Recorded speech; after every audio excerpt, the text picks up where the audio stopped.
Okay, hello everybody. Welcome to Into the Night, Bigfoot Paranormal Talk Radio. Thank you for joining us this morning. We are lucky to have Miss Blue. She will be giving us the weekly Bigfoot report as usual.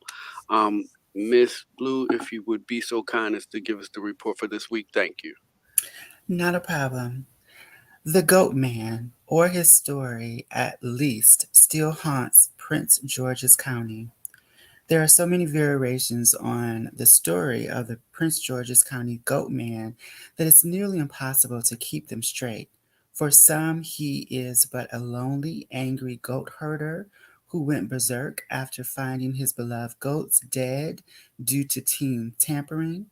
To other, he is in the same family as Bigfoot, a mythical beast that roams the earth. And perhaps the most bizarre take of them all, the Goat Man is the result of a ghastly experiment at the Beltsville Research Agricultural Center.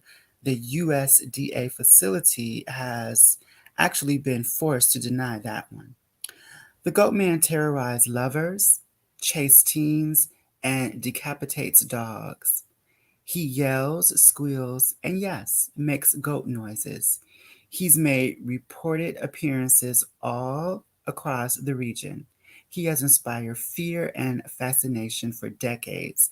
But according to historian, author, and Mark Ospenick, the foremost expert on the Maryland legend, there is a canonical goat man origin story, and it begins on Fletchertown Road in Bowie.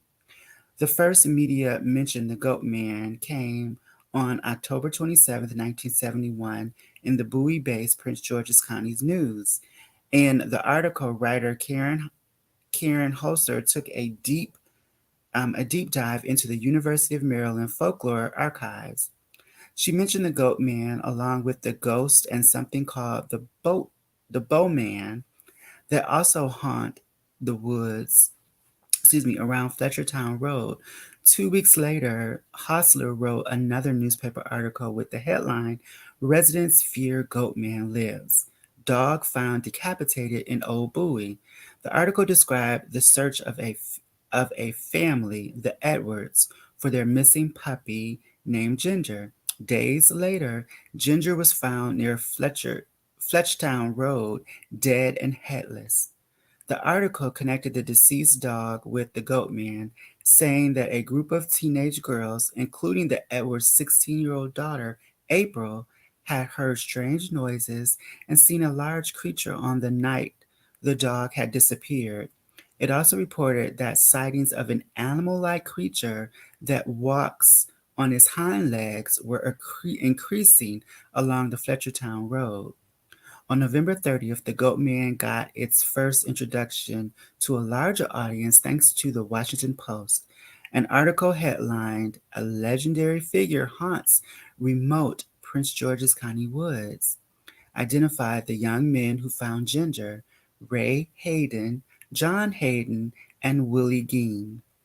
The Prince George's County Police are also quoted in the piece saying that the legend just gets passed on from generation to generation and that they've been receiving more recent calls about Goatman sightings.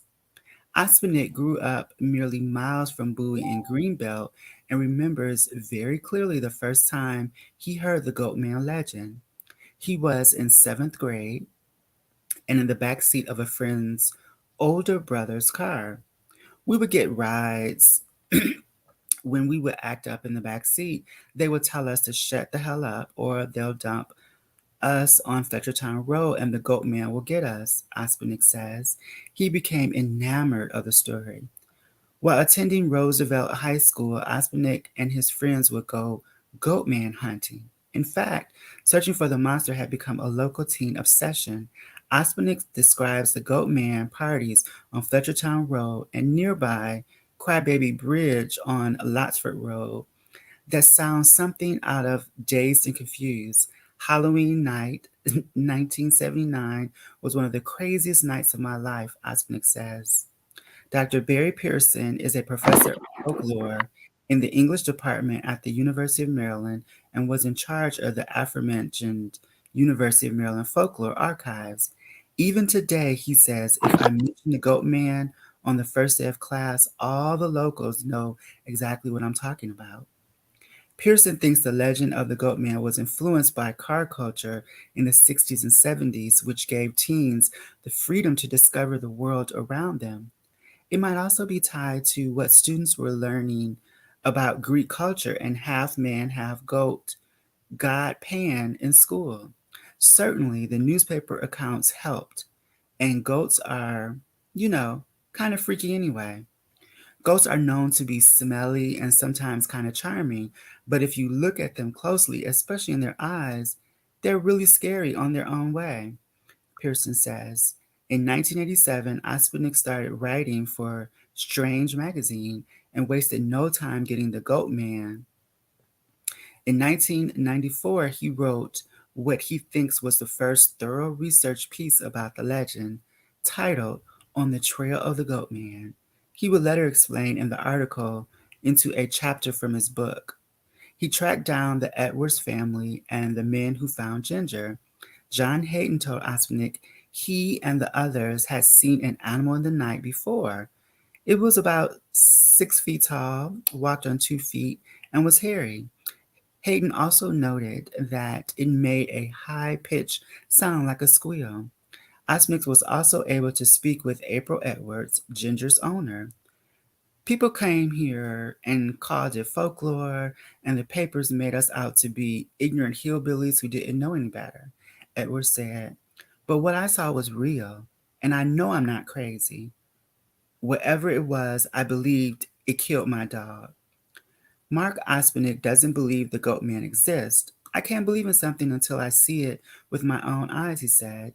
He feels bad saying that because he genuinely believes that the people he talked to saw something. I mean, anything is possible in this world, he says. Maybe there's a half man, half animal creature out there.